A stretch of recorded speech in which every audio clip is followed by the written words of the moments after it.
compressor condenser relationship. This is important to remember when you're troubleshooting and doing the problems in this chapter.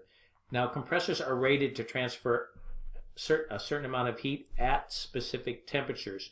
And when it says at specific temperatures, that means at design temperatures. So example here, the unit's rated to transfer 12,000 BTU at 25 degrees Fahrenheit evaporator and at 125 condenser temperature at an ambient temperature of 95 degrees. So what happens when the ambient temperature outside drops below 95 degrees?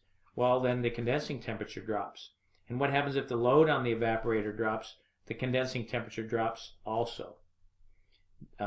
So you'll note that the condensing temperatures and such increase and decrease depending on the load, and they follow in a one-to-one relationship. So if the ambient temperature outside increases, the condensing temperature is going to increase. And if you load a walk-in cooler with hot product and the evaporator load increases, the condensing temperature increases also. So if you see some temperature things going on in the condensing unit, you're going to see that direct relationship between the the load on the evaporator, the ambient temperature increasing and decreasing, and the same thing happening with the load on the evaporator. That didn't make much sense. Let me restate that. So you will see the direct correspondence in the condensing temperatures based on ambient temperature and the evaporator load. So as the ambient temperature goes up, so does the condensing temperature. As the ambient temperature goes down, the condensing temperature also goes down. So there's that direct relationship between ambient temperature, box temperature, and your condensing temperatures. Hope that made that more clear.